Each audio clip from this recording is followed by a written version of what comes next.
नमस्कार दोस्तों, mister coding channel में आपका बहुत बहुत स्वागत है। दोस्तों इस वीडियो के अंदर हम डिज़ाइन टैब के अंदर जो थीम का ऑप्शन आता है वो हम सीखने वाले हैं। तो यहाँ पे दोस्तों मैंने अपना MS ऑफिस वर्ड ओपन कर लिया है। दोस्तों MS ऑफिस वर्ड ओपन करने के बाद यहाँ पे मैंने एक सैम्पल कंटेंट भी लिख कर रखा है, जिसमें यहाँ पे मैंने होम टैब के अलग अलग ऑप्शन को यूज़ करके इस डॉक्यूमेंट का टाइटल है उसे थोड़ा फ़ॉन्ट में बड़ा कर दिया है और उसकी जो स्टाइल है वो भी मैंने चेंज कर दी है। और यहाँ पे दूसरे छोटे छोटे पॉइंट्स है जिसको मैंने बोल्ड और फ़ॉन्ट की साइज चेंज करके हाईलाइट किया है, मतलब कि उसको अलग किया है। तो दोस्तों ये सब करने का एक ही मतलब है, जब हम डॉक्यूमेंट पढ़ते हैं तो यहाँ पे हमें क्लियर दिखना चाहिए कि कौन सा टॉपिक है और उसका डिस्क्रिप्शन कौन सा है। यहाँ पे हम देखेंगे तो हमें पता चलेगा कि ये जो हार्डवेयर है वो मेन टॉपिक है, उसके अंदर ये सब टॉपिक है। तो ये क्लियर हमें दिख रहा है, इस तरह का हमने मैन्युअली फॉर्मेटिंग किया है। तो इस तरह से हमने डॉक्यूमेंट बनाया है। अब दोस्तों हम जाते हैं डिज़ाइन टैब में और यहाँ पे दोस्तों ऑप्शन है थीम्स। दोस्तों यहाँ पे हम थीम्स के मोर बटन पे क्लिक करेंगे तो यहाँ पे कई सारी अलग अलग थीम पहले से ही दी हुई है। आपको जो भी कलर की थीम चाहिए वो आप सिलेक्ट कर लीजिए ताकि वो थीम आपके पेज में, आपके डॉक्यूमेंट में अप्लाई हो जाएगी। मान लो हम ये दूसरी है वो थीम सिलेक्ट कर रहे हैं, तो देखिए दोस्तों यहाँ पे मैं कर्सर लेके यहाँ पे क्लिक कर रहा हूँ तो यहाँ पे हमने लिखा हुआ टेक्स्ट है उसमें ज़्यादा कोई फ़र्क पड़ नहीं रहा। यहाँ पे सभी कंटेंट, सभी लिखा हुआ कंटेंट है वो सिर्फ बोल्ड ही हुआ है।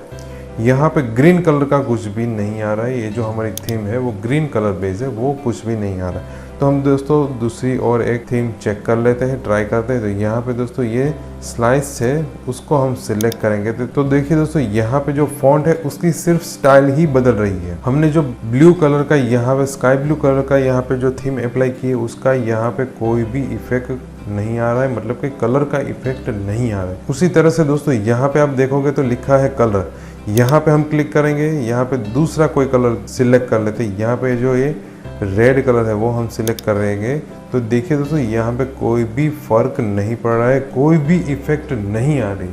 तो ऐसा क्यों होता है दोस्तों? ये जो डॉक्यूमेंट हमने बनाया है उसमें यहाँ पे ये जो डॉक्यूमेंट का मेन टाइटल है वो हमने मैन्युअली फॉर्मेट किया है।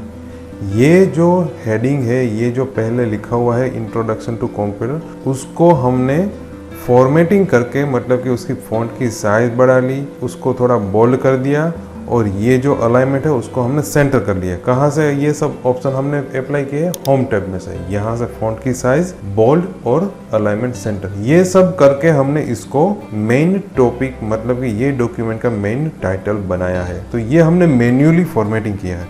तो दोस्तों यहाँ पे थीम अप्लाई करने के लिए ये जो अलग अलग पॉइंट्स होते हैं, टॉपिक होते हैं, उस पे हमें MS ऑफिस वर्ड के अंदर जो हेडिंग की स्टाइल होती है वो हमें अप्लाई करनी होती है। अब देखिए दोस्तों हेडिंग की और टाइटल की स्टाइल आपको कहाँ से मिलेगी? तो देखिए दोस्तों यहाँ पे होम टैब है, होम टैब के अंदर यहाँ पे स्टाइल दी हुई है और स्टाइल के अंदर यहाँ पे आप मोर बटन पे क्लिक करोगे तो यहाँ पे कई सारी अलग अलग स्टाइल है। उसमें से ये स्टाइल है किसके लिए? जो टाइटल आपको रखना है उसके लिए ये स्टाइल है, हेडिंग 1 के लिए ये, हेडिंग 2 के लिए ये। तो यहाँ पे अलग अलग कई सारी स्टाइल दी हुई है। तो दोस्तों यहाँ पे इस कंटेंट को हमें इस डॉक्यूमेंट का टाइटल बनाना है। तो हम क्या करेंगे, यहाँ पे इसको सिलेक्ट करेंगे, स्टाइल में जाएंगे और यहाँ पे टाइटल सिलेक्ट कर लेंगे। ठीक है दोस्तों। फिर दोस्तों यहाँ पे लिखा है कंप्यूटर, तो ये हमारा हेडिंग है। किसका हेडिंग? नीचे लिखा हुआ जो कंटेंट है उसका ये हेडिंग है। तो इसको हमें हेडिंग बनाना है तो किस तरह से करेंगे? इसको हम सिलेक्ट करेंगे और इसको हम हेडिंग 1 बनाएंगे। तो यहाँ पे हम क्लिक करेंगे हेडिंग 1। फिर दोस्तों स्क्रॉल करके नीचे आ जाते हैं, इसको भी हम हेडिंग 1 बना देते हैं। और यहाँ पे दोस्तों हेडिंग 1 बनाए कंप्यूटर कंपोनेंट और उसके नीचे हार्डवेयर और सॉफ्टवेयर है। तो ये इसका सब हेडिंग हो गया। यहाँ पे ये जो हेडिंग 1 है उसका सब हेडिंग ये हो गया। तो यहाँ पे हम कौन सा हेडिंग देंगे? हेडिंग 2 देंगे। तो इसको सिलेक्ट करेंगे और यहाँ पे दोस्तों हेडिंग 2 हम सिलेक्ट करते हैं। अब देखिए दोस्तों हम जैसे ही यहाँ पे हमने हेडिंग 2 अप्लाई किया, यहाँ पे देखिए दोस्तों हेडिंग 3 अपने आप बनकर आ गया। तो आप जितने हेडिंग यूज़ करते जाएंगे नए हेडिंग अपने आप यहाँ पे ऐड होते जाएंगे। अब दोस्तों यहाँ पे ये जो हार्डवेयर है उसके नीचे ये इनपुट डिवाइस लिखा हुआ है, तो ये हार्डवेयर का सब हेडिंग है। तो यहाँ पे हम इसको सिलेक्ट करेंगे और इसको हेडिंग 3 देंगे।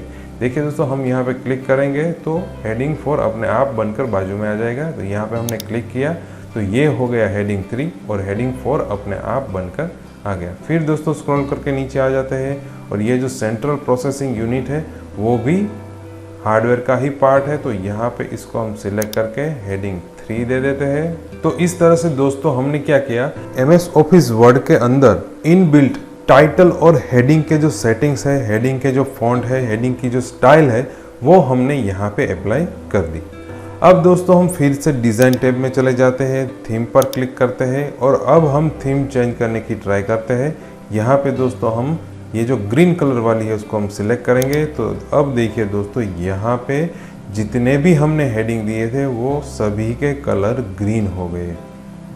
ठीक है दोस्तों, तो इस तरह से हम थीम का यूज़ कर सकते हैं। फिर से हम थीम में चले जाते हैं और ये थीम को हम सिलेक्ट करेंगे। तो देखिए दोस्तों, ये कलर ब्लू हो गया। फिर से थीम में चले जाते हैं और यहाँ पे हम सिलेक्ट करेंगे इस थीम को, तो यहाँ पे उस थीम का फॉर्मेटिंग अप्लाई हो जाएगा। फिर से दोस्तों हम यहाँ पे थीम का कलर चेंज कर देते हैं, थीम चेंज कर लेते हैं और ये अप्लाई कर देते हैं। अब देखिए दोस्तों, यहाँ पे जो हमने थीम सिलेक्ट की है उसका कलर इस तरह का है।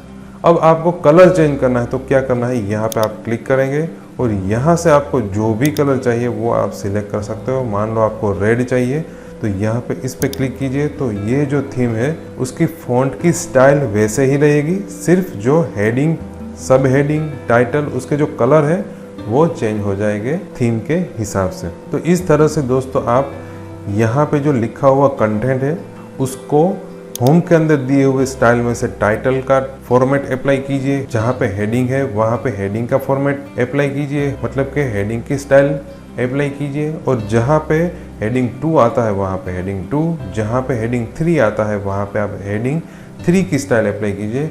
बाद में आप डिज़ाइन में जाके थीम यूज़ कीजिए, जिससे आपके कंटेंट में, आपके डॉक्यूमेंट में थीम के सभी ऑप्शन अप्लाई हो जाएंगे, सभी फॉर्मेटिंग अप्लाई हो जाएंगे। अब दोस्तों यहाँ पे हमने थीम अप्लाई कर दी और बीच में आप देखेंगे तो यहाँ पे है डॉक्यूमेंट फॉर्मेटिंग। तो ये क्या है दोस्तों, ये दोस्तों हमारा जो डॉक्यूमेंट का कंटेंट है उसमें आपको अलग अलग कौन से स्टाइल का लिखा हुआ चाहिए, कौन से स्टाइल के फॉन्ट चाहिए, वो सब आप यहाँ से सिलेक्ट कर सकते हैं। यहाँ पे दोस्तों हम मोर बटन पे क्लिक करेंगे तो यहाँ पे सभी जो अलग अलग फॉर्मेटिंग है वो डिस्प्ले होंगे। वहाँ से दोस्तों हम ये सिलेक्ट कर लेते हैं, यहाँ पे हम क्लिक करेंगे तो देखिए दोस्तों, जहाँ पे टाइटल होगा वहाँ पे अंडरलाइन आ जाएगी और बाकी के जो फॉन्ट है उसमें ज़्यादा कुछ चेंजेस नहीं है। अब दोस्तों हम ये जो फॉर्मेट है उसको सिलेक्ट करेंगे तो देखिए दोस्तों क्या हुआ, जहाँ पे हेडिंग 1 है उसका बैकग्राउंड कलर रेड हो गया, जहाँ पे हेडिंग 2 है उसका background colour light red colour हो गया।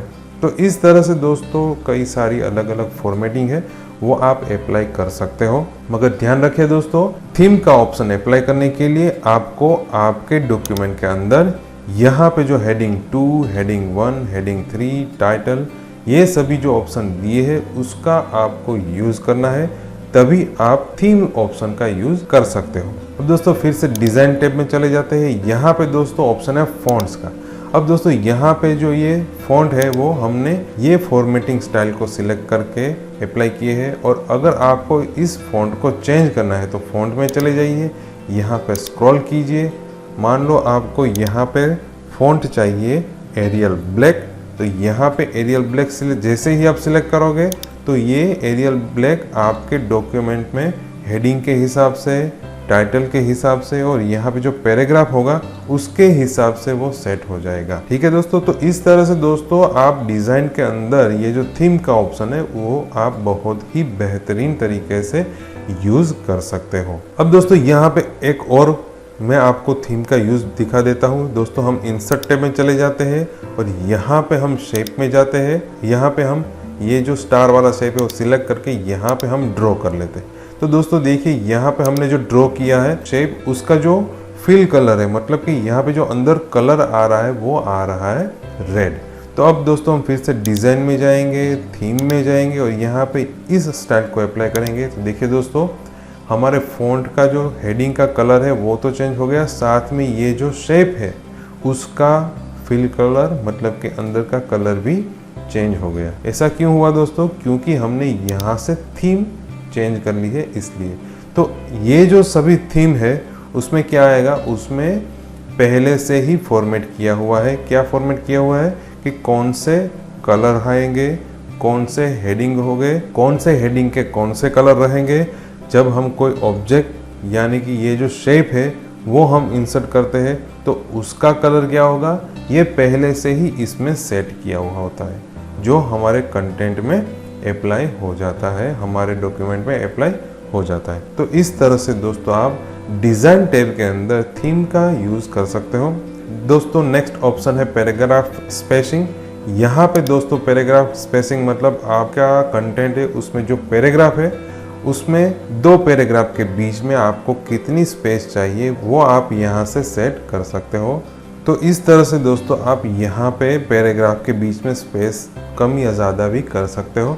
दोस्तों यहाँ पे लास्ट ऑप्शन है सेट एज डिफ़ॉल्ट। दोस्तों यहाँ पे आपने जो भी थीम अप्लाई की है वो आपको डिफ़ॉल्ट रखनी है, मतलब कि आप जब भी MS ऑफिस वर्ड शुरू करें तब ये थीम अप्लाई हो जानी चाहिए।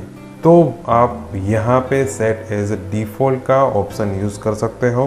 दोस्तों अगर आपको बहुत खास ज़्यादा रिक्वायरमेंट नहीं है तो ये ऑप्शन का यूज़ मत कीजिए, क्योंकि अगर आप ये थीम अप्लाई कर देते हैं, सेट एज डिफ़ॉल्ट कर देते हैं, तो हर बार यही थीम आपको यूज़ करनी पड़ेगी और चेंज करने के लिए हर बार आपको डिज़ाइन टैब में जाना पड़ेगा। तो सेट एज डिफ़ॉल्ट यूज़ नहीं करना है। तो ये ऑप्शन था दोस्तों थीम का, जिसकी मदद से आप बहुत ही अच्छा डॉक्यूमेंट फॉर्मेट कर सकते हो इनबिल्ट फॉर्मेटिंग का यूज़ करके। दोस्तों नेक्स्ट वीडियो में हम वाटरमार्क, यहाँ पे जो ये ऑप्शन है वाटरमार्क, उसके बारे में हम सीखने वाले हैं। इसके अलावा इस वीडियो के टॉपिक में अगर आपको कोई कन्फ्यूज़न है, कोई क्वेश्चन है तो हमें कमेंट में बताइए, जिसका हम आपको ज़रूर से सॉल्यूशन देंगे। दोस्तों बहुत बहुत धन्यवाद। Thank you.